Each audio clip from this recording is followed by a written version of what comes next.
Programme में आपको खुशामदीद कहते हैं। मैं असदुल्ला खान हूँ। ईरान और इसराइल के दरमियान जारी जंग चौथे रोज़ में दाखिल हो गई है।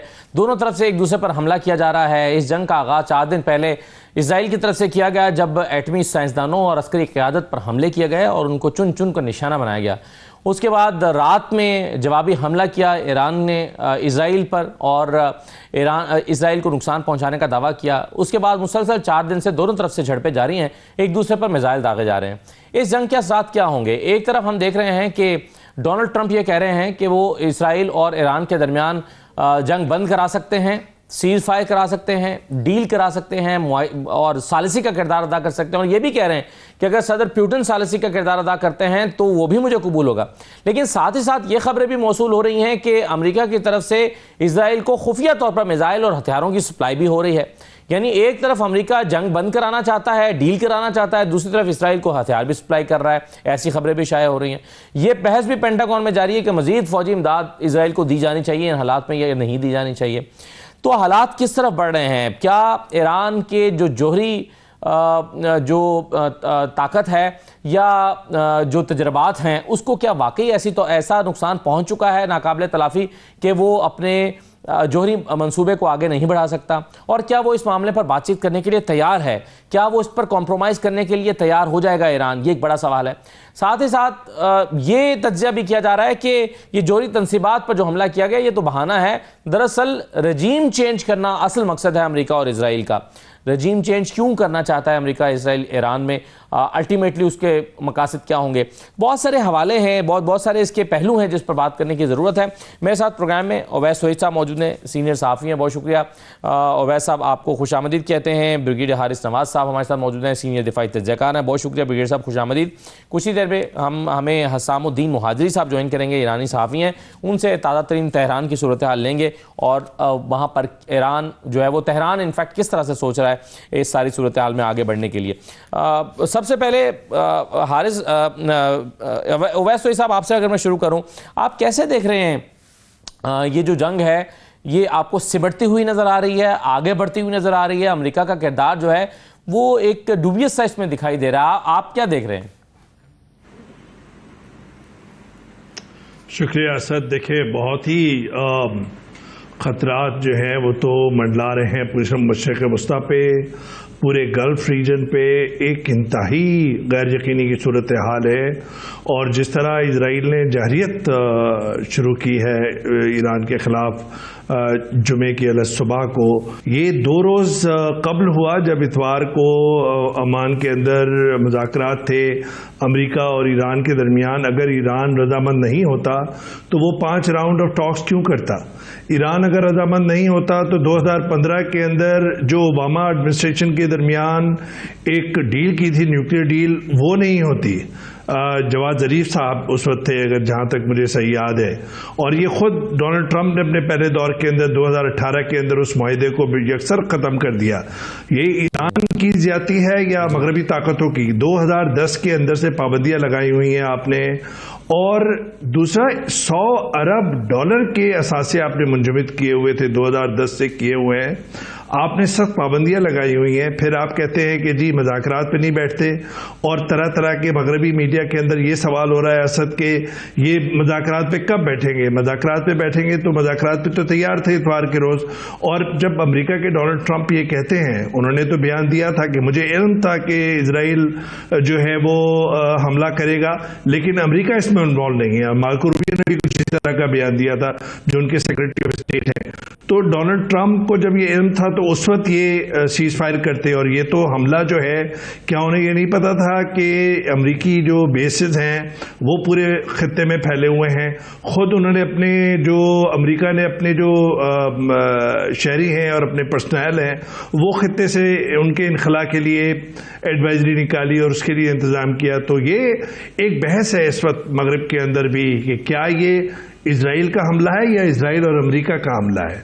और ख़ुद इजराइल का आप देखिए कहता है कि जी न्यूक्लियर इनके अज़ाइम है ईरान के और हम उसे तबाह करना चाहते हैं, और उसके बाद नेतन्याहू फॉक्स टीवी पे ये बयान देता है कि जी रजीम चेंज करने के लिए आपने ये बदमाशी कब से संभाल ली, आप अमेरिका के ज़ेरे साया ये और छतरी तले ये बदमाशी कर रहे हैं इस रीजन के अंदर। आप जो गजा के अंदर किया, जो आपने लबनान के अंदर किया, जो शाम के अंदर किया, इससे पहले इस्माइल हनाया को तेहरान के अंदर उन्होंने निशाना बनाया, तो जो खत्ते के अंदर आप बदमाशी कर रहे हैं, लाइसेंस टू किल जो आपने अपना लिया हुआ है, जिस तरह अमेरिका की तरह जिन्होंने इराक और अफगानिस्तान के अंदर या लीबिया के अंदर जो हमले किए थे, तो ये मैं समझता हूं कि ये बहुत लंबी जंग भी जा सकती है, खतरात से भरपूर है। और आप ये देखिए कि इसके अंदर गल्फ रीजन भी, वैसा तेहरान में इसको कैसे देखा जा रहा है कि कितना अरसा ये जंग जारी रह सकती है और क्या टेबल पर आने के लिए तैयार है ईरान और अपनी अपनी जो शराइत है उसे पीछे हटने के लिए तैयार है। हसामुद्दीन साहब ने हमें ज्वाइन कर लिया है। हसामुद्दीन साहब बहुत शुक्रिया, आपको खुशामदीद कहते हैं। सबसे पहले तो ये कहिएगा कि तेहरान में इस वक्त सूरत हाल क्या है, यानी तेहरान कैसे सोच रहा है ईरान की सूरत हाल पर? जो हमले इजराइल की तरफ से किए गए, फिर जवाब में ईरान की जानिब से इसराइल पर हमले किए गए हैं, तो मजमूई तौर पर इस वक्त ईरान में सूरत हाल है क्या? बिस्मिल्लाहिर्रहमानिर्रहीम। आपकी खिदमत में सलाम अर्ज़ है और आपके तवस्सुत से आपके व्यूअर्स की खिदमत में भी सलाम अर्ज़ है। सबसे पहले मैं अपना पाकिस्तानी भाइयों और बहनों का शुक्रिया अदा करना चाहता हूँ कि इस बुरे वक्त में जो ख़बरें हमें पाकिस्तान से मौसूल हो रही है अवामी सतह पर और हुकूमत की सतह पर, ये हौसला अफजा हैं, हम उनके मशकूर हैं। और मैं आपको ये बताऊं कि अभी तेहरान में सिचुएशन क्या है, ये मैं उससे पहले ये कहना चाहता हूं कि मेज के टेबल पे हम तो थे, हम तो मेज पर बैठे हुए उनके साथ मुज़ाकरात कर रहे थे। वो सियासी बातचीत में नाकामी के बना पर उन्होंने ये इक़दाम किया क्योंकि उनके पास कहने के लिए कोई चीज़ नहीं है। वो कह रहे हैं कि भाई तुम रिसर्च नहीं करो, तुम इल्म हासिल नहीं करो, तुम पता नहीं, ऐसे उनकी ख्वाहिशें हैं जो कि गैर काबिल कबूल है। और हम मर जाएंगे, ईरानी जान देंगे, लेकिन आना की बात है हम डट के अपने मौक़िफ़ पर हैं। और हम इस वक्त बहैसियत एक ईरानी में बहुत मशहूर हो हमारी जो क़ियादत है उससे, क्योंकि वो डट के खड़े हुए। और इस दौर असर हाजिर में जहाँ हम बहुत सारे गुलाम देखते हैं दुनिया में, अमेरिका और सहयूनी हुकूमत और मगरिब के, अल्हम्दुलिल्लाह ये एजाज़ बहैसियत एक ईरानी मुझे हासिल है कि हम एक ऐसे मुल्क में हैं जिसकी जंग सहयूनियों के साथ हो रही है, यहूदियों के साथ। और वही यहूदी, वही सहयूनी जिन्होंने सबसे ज़्यादा तकलीफ हज़रत रसूल सल्लल्लाहु अलैहि वसल्लम को दिया। और मैं आपको ये कहना चाहता हूँ कि हम अली मुर्तज़ा के मानने वाले हैं, हमारा इमाम अली अलैहिस्सलाम है। एक बार खैबर में हमने उनको शिकस्त दी है, खुद जुल्फ़िकार अली अलैहिस्सलाम के साथ इंशाअल्लाह आज हम उनके पैरों हैं, हम उनको शिकस्त देंगे। यहाँ पे अवामी हिमायत जो है, यहाँ पे कौमी वफाक जो है, यहाँ यकजहती, ये देखें इतने बेवकूफ़ है। मैं आपको ये कहना चाहता हूँ हमारे दुश्मन, अल्लाह ताला ने अल्हम्दुलिल्लाह हम पे ये मेहरबानी की कि हमारे जो दुश्मन है बहुत ही बेवकूफ़ है। उन्होंने सबसे बड़ी बेवकूफ़ी यही की है कि अभी ईरान को बाहर से इन्होंने जब हमला ईरान पर किया है और जब ईरान को निशाना बनाया, तो यहाँ पे हत्ता वो लोग जो कि बिल्कुल कलील तादाद में थे, लेकिन वो भी जो हुकूमत के खिलाफ थे, वो भी मुत्तहिद होके वो भी मुतालबा कर रहे हैं कि ईरान डट के इजराइल की जारियत के सामने खड़ा हो जाए। बिल्कुल सही है। तो आप आप ये कह रहे हैं कि अहम बात ये ईरानी अवाम अपनी हुकूमत से एटम बम चाहती है। अच्छा, बिल्कुल सही है, एटम बम चाहती है। लेकिन मुझे ये बताइए हसामुद्दीन साहब के हम जब पहले दिन बहुत ही तकलीफदेह सूरत हाल थी जब पता चला कि एटमी साइंसदानों को चुन चुन के निशाना बनाया गया है, अस्करी क़यादत को निशाना बना दिया गया है, एटमी तनसीबात पर हमला कर दिया गया है, तो ऐसे में फिर सवाल यहाँ पर यह उठा कि क्या जो जोहरी ताकत बनने की कैपेबिलिटी थी उसको क्या नाकाबिल तलाफी नुकसान तो इसराइल ने नहीं पहुँचा दिया है? और क्या अगर ईरान अब चाहे कि वो अपने इस प्रोग्राम को आगे बढ़ाए तो क्या अब भी उसके पास ये कैपेबिलिटी मौजूद है कि वो अपना एटमी प्रोग्राम मुकम्मल कर सकता है? बेशक IAEA के सरबराह के मुताबिक ईरान के एटमी तनसीबात को बिल्कुल शायद 10% से भी कम नुकसान पहुँचा है। आपको पता है कि ये बहुत मुख्तलिफ जगहों में ये बिखरे, यानी एक जगह पे कोई कॉन्सेंट्रेटेड जगह पे नहीं है।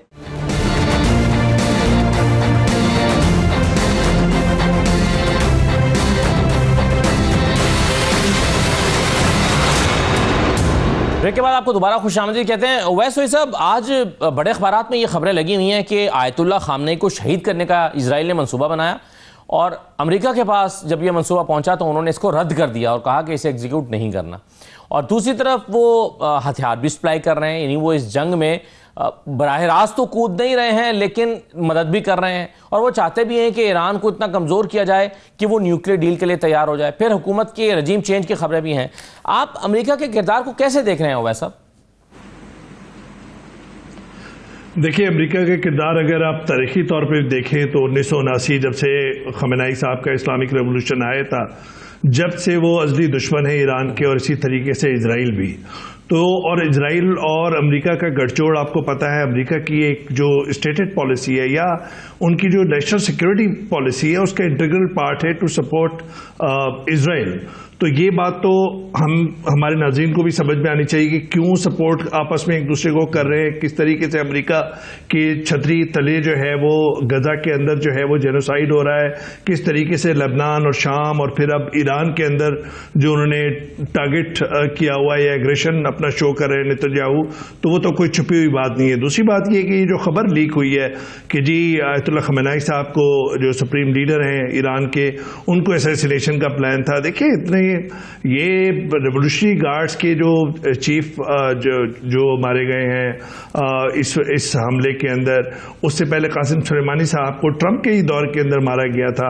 9 न्यूक्लियर साइंटिस्ट जो हैं वो इसमें जाबाहक हुए हैं। इसी तरीके से आप पूरी जो अस्करी क़यादत है, तो ये कौन सा उन्होंने कोई मतलब कोई ऐसा कौन सा प्लान था, उसकी डिटेल्स बताएं। ये सिर्फ जुमला काफ़ी है ताकि न्यूट्रलिटी अपनी शो करे अमेरिका। मैं ये नहीं समझता कि उसके अंदर बहुत ज़्यादा कोई वजन होगा और इतना आसान होगा आयतुल्लाह खमेनी साहब को असैसिनेशन प्लॉट जो है उसको करने के लिए। मुझे ये लगता है असद कि देखिए, 2-4 जो जज्बात और रेजिलियंस अलग बात है, लेकिन 2-4 तल्ख हकीकतें उस पर भी नज़र डालनी चाहिए। एक तो यह है कि जो 1979 के बाद से जो सैंक्शंस का सामना है ईरान का, उसके बाद वो किस तरीके से अपनी रेजिलियंस के साथ खड़ा हुआ, ये एक मिसाली बात है, एग्जाम्पलरी वो उनकी जो बात है। लेकिन जहां तक उनकी एयरफोर्स है वो कमज़ोर है, जहां पे उनका defence air defence system S-300 था जो रशिया से लिया हुआ था, वो पिछले जो कुछ बरसों में जो है वो तबाह किया था या उसको डैमेज किया था। तो जो एयर की पावर जो है वो नहीं है, हालांकि इसके बावजूद बैलिस्टिक मिसाइल्स हैं और बहुत सारे मामले। और दूसरा जो ट्रम्प कार्ड है उनके पास, वो ये है कि स्ट्रेट ऑफ हॉर्मस, जहां से 20% पूरी दुनिया का जो ट्रेड है वहां से गुजरता है, 75% चाइना का ऑयल है, इसी तरह यूएस के ट्रेड है, सब कुछ। अगर उसको चोक कर देंगे तो क्या होगा, गल्फ पूरा तबाह हो जाएगा, यूएई की, दुबई की पूरी पोर्ट जो है वो गैर फाल हो जाएगी।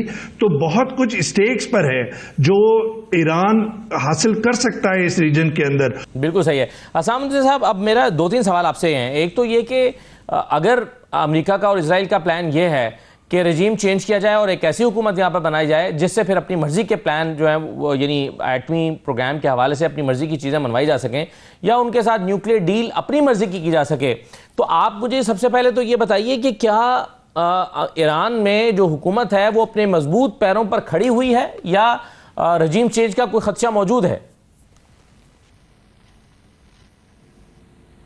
देखें, आप भी पाकिस्तानी हैं, आपकी भी तारीख, आपकी भी सकाफत हम जैसी है। शायद अंग्रेज हमें नहीं समझ सके, शायद यूरोपी हमें नहीं समझ सके, लेकिन आप खूब जानते हैं कि जज्बे शहादत क्या है। बिलखुसूस किसी काफिर मुल्क के साथ जंग जब हो ना, तो उसमें अज़ाइम क्या होते हैं। अल्हम्दुलिल्लाह रब्बिल आलमीन, यहाँ पे अगर आप देखें, आपके पाकिस्तान में मुख्तलिफ सियासी पार्टियों में लोग मुतलव्वस थे और वहाँ पे मुश्किलात थे, हुकूमत खिलाफ लोग थे, लेकिन जैसे ही हिंदुस्तान से आपके ऊपर हमले किए गए तो वो कौम, तमाम पाकिस्तानी कौम पाकिस्तानी फौज के पीछे खड़ी हो गई। तो ईरान में भी यही सिचुएशन है। हमारी भी तारीख आप जैसी है, हम भी मुसलमान हैं, आप भी मुसलमान हैं, हम भी गैरतमंद हैं, अना हमारे पास है, हम अपने बीवी और बच्चों पर बहुत तासुब रखते हैं, हमारे लिए पर चादर और चारदीवारी बहुत अहम है। हमारे घरों पर अगर हमला किया जाए तो ये बाइस से वफाक हो जाता है, ये बाइस से इत्तेहाद बन जाता है। रिजीम चेंज की तो बात ही नहीं करें आप देखें तारीख में देखें अल्हम्दुलिल्लाह, यानी ये देखें अभी ईरान में ये पोजीशन है कि भाई अमेरिका, इजराइल, मगरबी ममालिक ईरान खिलाफ है, तो ये तो हमारे लिए फख्र की बात है। ये तो इससे बड़ा एजाज क्या है भाई, हम कोई अपने मुसलमान बरादर मुल्क से तो नहीं लड़ रहे।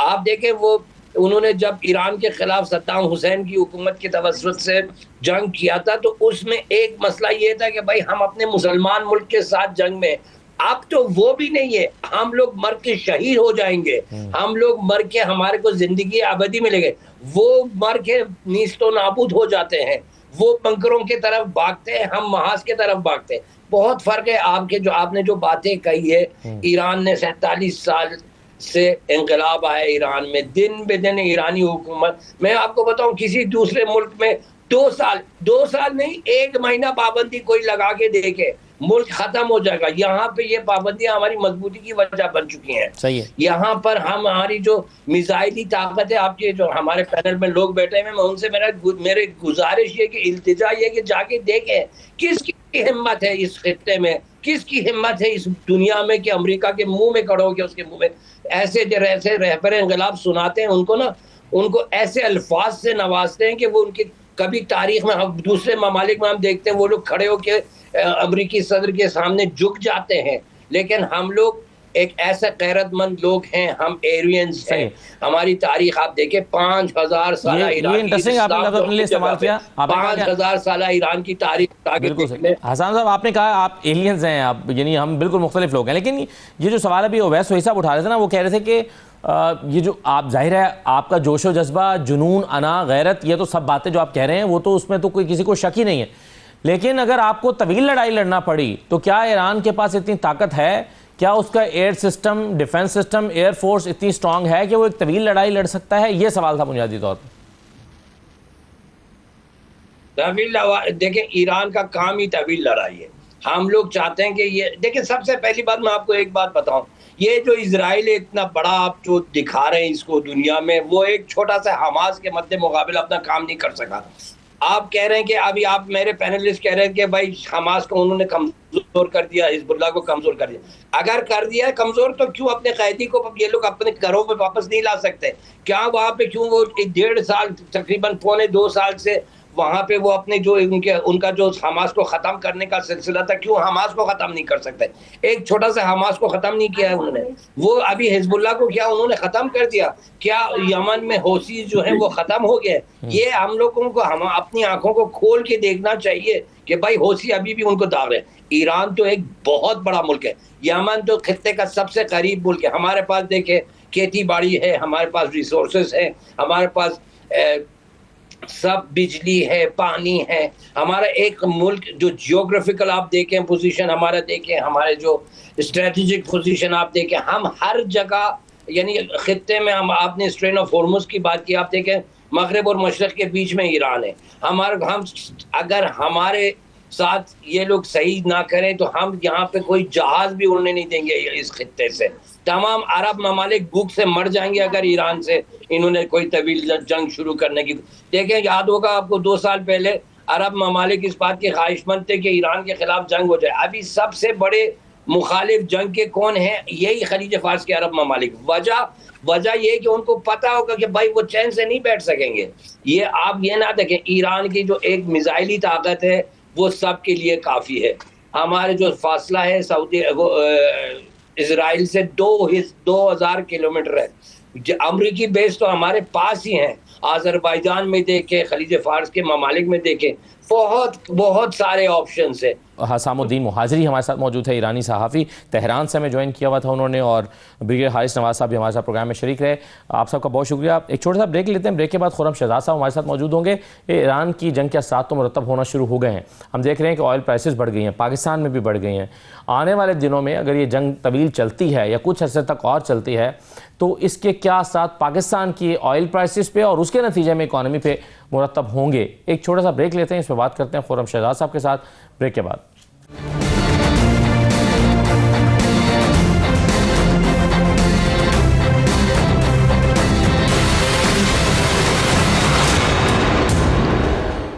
ब्रेक के बाद आपको दोबारा खुशामदीद कहते हैं। ईरान इसराइल जंग के असरात दुनिया पर पड़ना शुरू हो गए हैं, पाकिस्तान भी इससे महफूज नहीं रहा, पाकिस्तान पर भी असरात आ रहे हैं। ऑयल प्राइसेस में इजाफा हो गया है, 4 रुपये 80 पैसे पेट्रोल और डीजल की प्राइस पे भी तकरीबन 8 रुपये का इजाफा किया गया है। मजीद अगर ये जंग जारी रहती है कुछ मजीद अरसा, इसके क्या असरात पाकिस्तान पर हो सकते हैं और जो ऑयल प्राइसेस में इजाफा है इसके इकॉनमी पर क्या असरात हो सकते हैं, इसी पर बात करेंगे। खुर्रम शहजाद साहब हमारे साथ मौजूद हैं, मुशीर हैं वज़ीर ख़जाना के। बहुत शुक्रिया खुर्रम शहजाद साहब। खुर्रम साहब ये बताइए कि ये जो सबसे पहले ये जो ईरान और इसराइल की जंग एक शुरू हुई है और उसका एक इम्पैक्ट जो है वो पाकिस्तान की ऑयल प्राइसेस के ऊपर भी आया है, तो आने वाले दिनों में मजीद क्या ऑयल प्राइसेस बढ़ सकती हैं? जी अस्सलाम वालेकुम, बहुत शुक्रिया प्रोग्राम में लेने के लिए। देखिए जी, प्राइम मिनिस्टर साहब ने एक जो है कमेटी फॉर्मुलेट की है under the supervision of the finance minister, और उन्होंने अपनी डिलिब्रेशन स्टार्ट कर दी हैं। और मैं ये सजेस्ट करूंगा कि थोड़े दिन रुक जाएं आप और देखें दें कि क्या स्ट्रेटजी सामने आती है। बहरहाल जो कमेटी है उसने इसको बहुत एक्टिवली देखना शुरू कर दिया, ये लास्ट वीकेंड से ही स्टार्ट हो गई थी। मिनिस्टर साहब ने जो है वो कमेटी फॉर्मुलेट की थी और उसमें रेलेवेंट स्टेक होल्डर्स हैं, इंडस्ट्री स्टेक होल्डर्स हैं और एक्सपर्ट्स हैं इसके अंदर, फाइनेंस के लोग हैं, पेट्रोलियम के लोग हैं, ज़्यादातर पेट्रोलियम के जो है जो एरिया एक्सपर्ट्स हैं वो हैं इसमें शामिल। तो बड़ी अच्छी डिलिब्रेशंस हुई हैं, जो है स्टॉक टेकिंग हुई है, सप्लाई साइड देखी गई है, ऑपरेशन साइड देखी गई है, इन्वेंट्री साइड देखी गई है। तो अभी तक अल्हम्दुलिल्लाह हम सफिशिएंटली स्टॉक्ड हैं और यानी कि हमारे पास स्टॉक्स जो है सफिशिएंट नंबर ऑफ डेज के हैं। बट आगे जैसे जैसे सिचुएशन जो है वो चेंज होती है उसका बड़ा प्रोएक्टिव जो है वो एक फ्रेमवर्क जो है क्रिएट किया गया है अंडर दिस कमेटी, और वो इंशाल्लाह आप आने वाले दिनों में इसकी स्ट्रैटेजी भी जो है वो।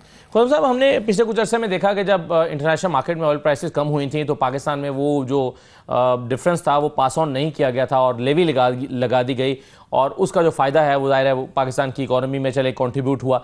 लेकिन हम ये देखते हैं कि जब ये भी पॉलिसी बन रही थी पेट्रोल प्राइसेस के हवाले से और 100 रुपये तक लेवी ले जाने की बात हो रही थी और बजट के अंदर, तो उस वक्त भी ये सवाल उठा था कि अभी तो हम $65 पर बैरल पे खड़े हैं इंटरनेशनल मार्केट में क्रूड ऑयल पे, अगर ये कीमतें बढ़ जाती हैं जैसे कि माजी में आज से 3-4 साल पहले तक $130 पर बैरल तक भी ये कीमतें रही हैं, तो उस सूरत में क्या होगा? फिर तो हम ये लेवी जो है वो नहीं लगा सकते, या अगर लेवी नहीं लगाएंगे तो फिर IMF की जो टारगेट्स हैं उसको कैसे मीट करेंगे? तो आपके ख्याल में ये एक चैलेंज नहीं हो जाएगा आने वाले दिनों में अगर ऑयल प्राइसेस बढ़ती हैं तो? जी देखें, ऑयल प्राइसेस बढ़ती हैं, नीचे आती हैं, कोई नई चीज़ तो नहीं है, आपको पता है, और इस हिसाब से पास ऑन भी होती हैं प्राइसेस और नीचे भी की गई हैं। हाईएस्ट जो पेट्रोल की प्राइस के आते हैं तो 331 रुपये तक गई है और नीचे भी आई है प्राइसेस। आप देखें काफ़ी टाइम से स्टेबल हैं, बल्कि नीचे आई हैं प्राइसेस 60 और इसी प्राइस के अराउंड जो है कीमतें जो है वो स्टेबलाइज्ड हैं। और इस सिलसिले में पेट्रोलियम लेवी भी जो है अच्छी खासी जो है वो उसमें जो है इजाफा हुआ है और उसमें रिव्यूज़ में भी बेहतरी आई है। तो मेरे ख्याल में ये कोई नई चीज़ तो नहीं है कि ऑयल प्राइस ऊपर जाएंगी तो जी वो लेवी नहीं लगेगी। देखें, लेवी तो अब बहुत छोटा पोर्शन रह गया ना, कि अब 2.5 रुपये 3 रुपये की बात हो रही है, 5 रुपये। अब तो वो जो एक मेजॉरिटी एक बड़ा जो उसका हिस्सा था वो ऑलरेडी उसके अंदर शामिल है पेट्रोल प्राइस पे, तो वो कोई इतना बड़ा इशू मेरा नहीं ख्याल होना चाहिए। ऑयल प्राइसेस ऊपर जाएंगी तो नेचुरली पास ऑन होगा, कीमतें ऊपर जाएंगी। ऑयल प्राइसेस नीचे जाएंगी तो नेचुरली पास ऑन होगा, कीमतें नीचे जाएंगी।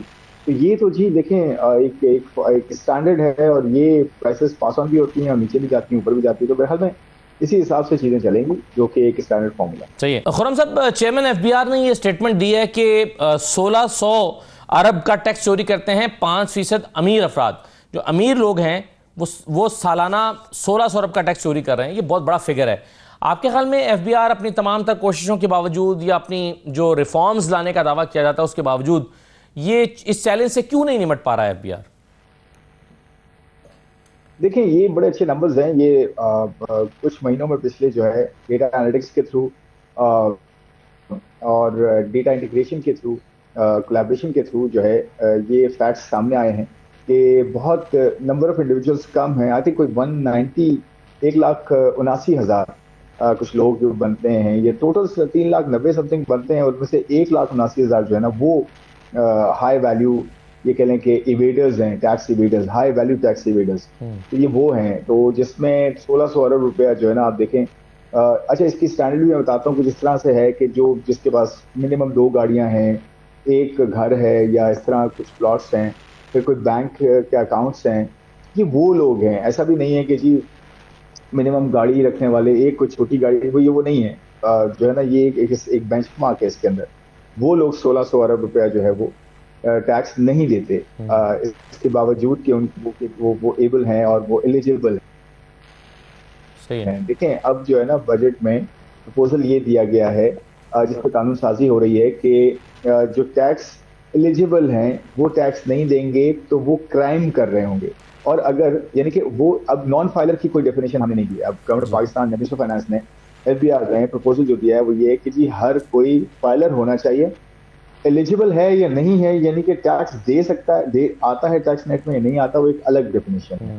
तो नॉन फाइलर अब कोई नहीं होगा। अगर एलिजिबल है तो वो टैक्स देगा, नॉन एलिजिबल है तो वो फाइलर जरूर होगा।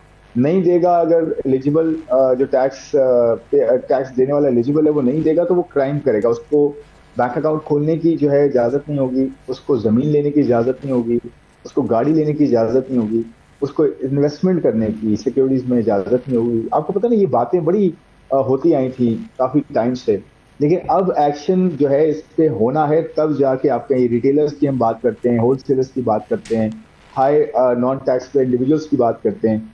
इन सब के लिए ये कानून इस तरह से होगा जो कि इम्प्लीमेंट होगा, एक्शन होगा, पेनल्टीज होंगी। अगर आप फाइनेंस बिल पढ़ें या आप जो है जो प्रपोज स्पीच है वो प्रपोज फाइनेंस बिल है वो देखें, तो बजट की जो डॉक्यूमेंट्स हैं वो देखें, तो कहने का मतलब ये है, क्रक्स ये है कि जब डेटा है और ये आइडेंटिफाई हो चुका है कि कौन लोग हैं जो नंबर में बहुत कम है लेकिन टैक्स इवेजन में बहुत ज्यादा हैं, और उन पे एक्शन क्या होना चाहिए ताकि वो जो टैक्स पेयर है, जो फॉर्मल टैक्स पेयर है, जो ऑनेस्ट टैक्स पेयर है, उसको क्यों ना ये सहूलियात मिले, और क्यों टैक्स इवेडर को ये सारी सहूलियात में मिलती रहे, वो सोसाइटी में बड़े आराम से रहे। और पहले ये होता था कि जी नॉन फाइलर होता था, और नॉन फाइलर के लिए ये होता था कि जी आप डबल टैक्स दें और आराम से रहें सोसाइटी में।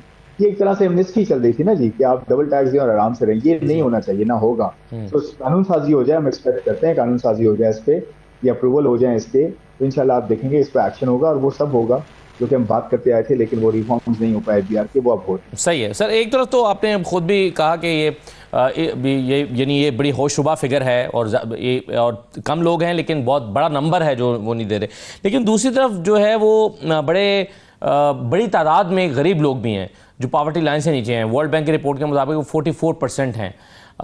हुकूमत पाकिस्तान की डेफिनेशन के मुताबिक कितने लोग हैं, और क्या हुकूमत पाकिस्तान की डेफिनेशन के मुताबिक ये जो नंबर है 44% का, क्या ये डिफरेंट है?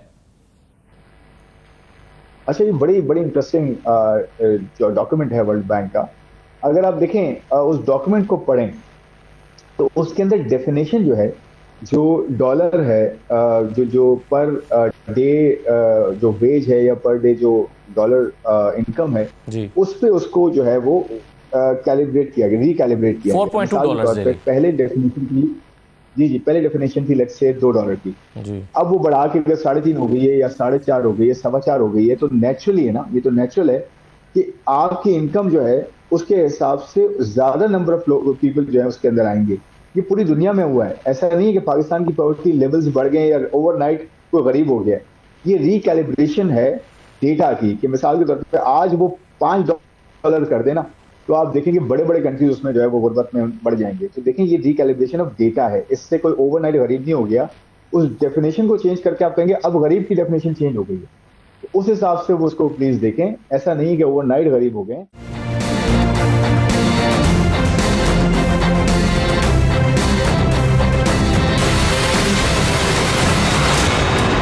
अगर जो नया उन्होंने अपना थ्रेशोल्ड रखा है वो भी आप ये देखें कोई $20 नहीं रख दिया, वो $4.2 रखा है। $4.2 का मतलब है तकरीबन 1200 रुपये रोजाना।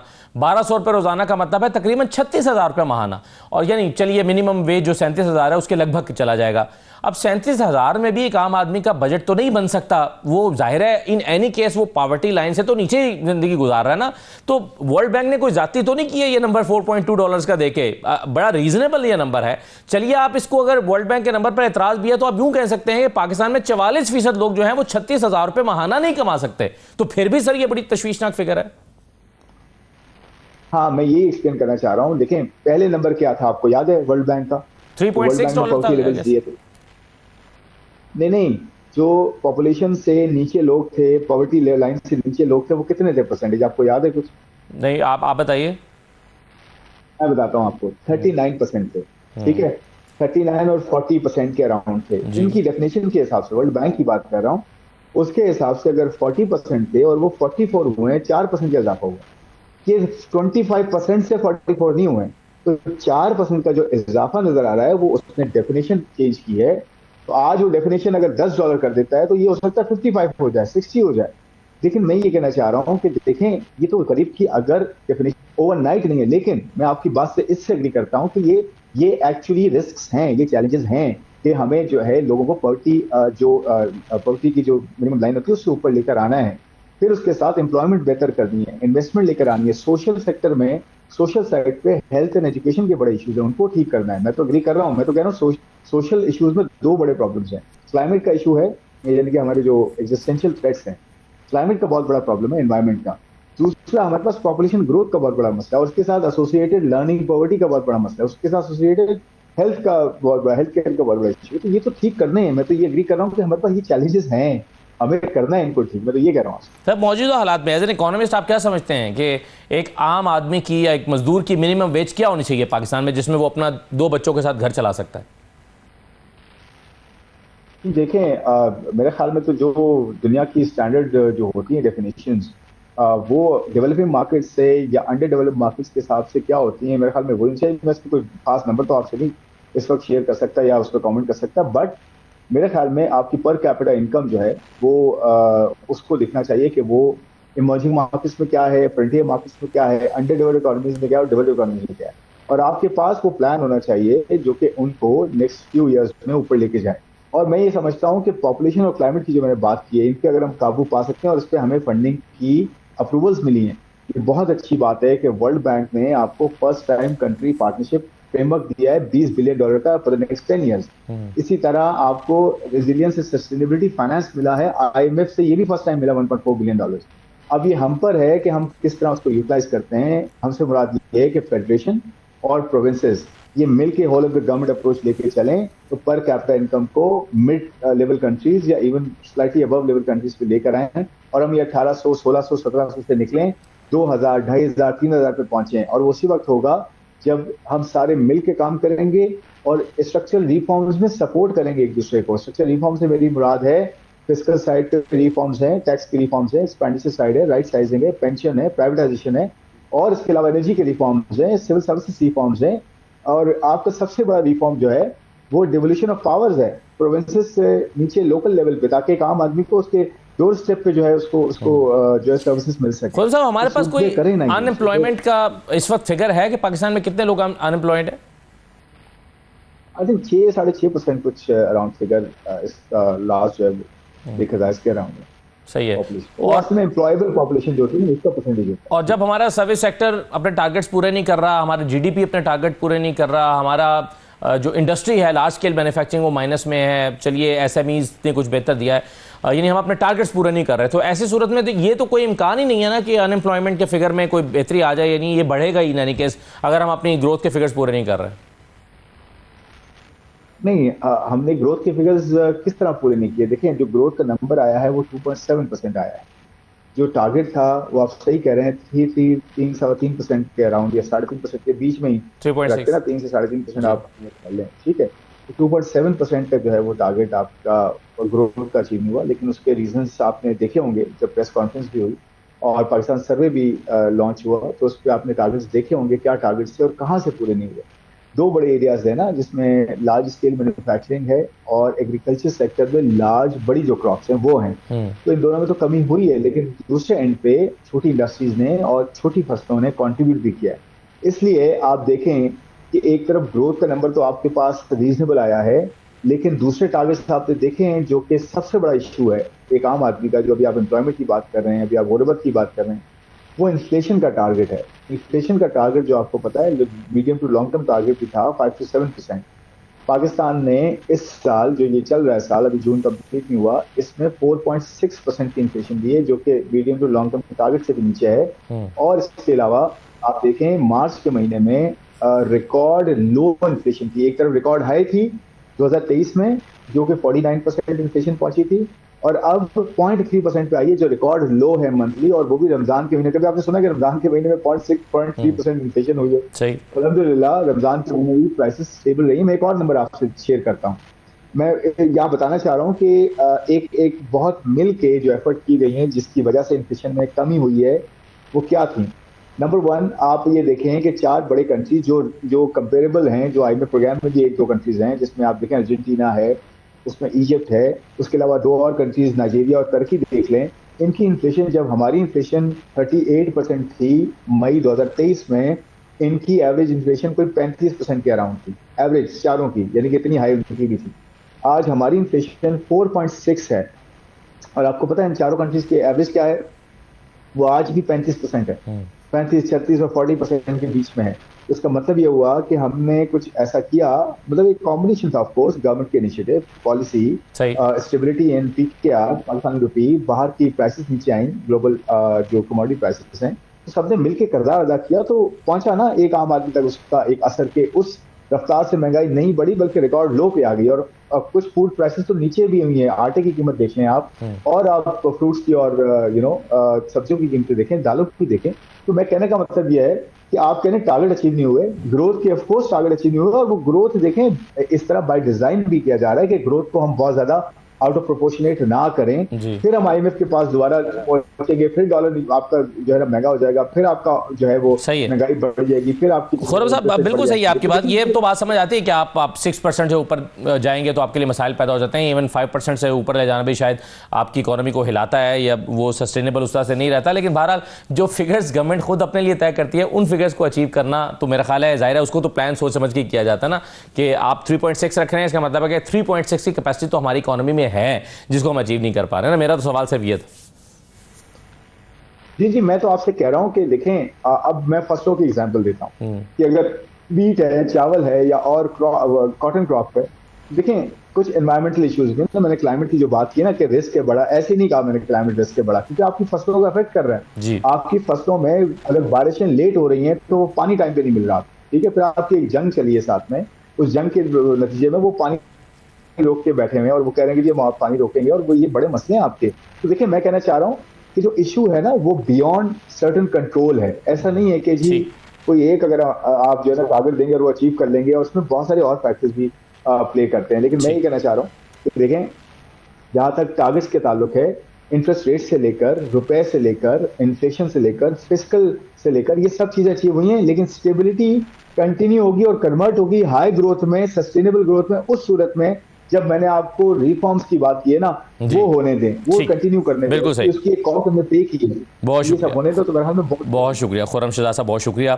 मुशीर वज़ीर ख़ज़ाना खुर्रम शहजाद साहब हमारे साथ मौजूद थे, और वो उम्मीद ज़ाहिर कर रहे थे कि चीज़ें कुछ हवालों से बेहतर होने जा रही हैं। कुछ फिगर्स उन्होंने ऐसे शेयर किए हैं हमारे साथ, लेकिन कंसर्न की बात यह है कि इस वक्त जो रीजन के हालात हैं, जो ख़त्ते के में इसराइल और ईरान की जंग शुरू है, उसके साथ पाकिस्तान पर मुरतब होना शुरू हो गए हैं।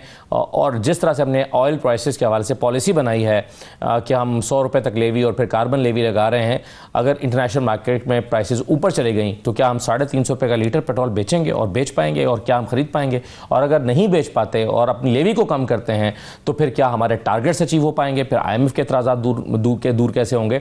तो ये वो इसमें एक जो कॉम्प्लेक्स सिचुएशन एक अराइज होती है, वो ऐसी सूरत में होती है। बहरहाल इस पर देखेंगे आने वाले दिनों में क्या होता है। इजाज़त दीजिए, अल्लाह हाफ़िज़।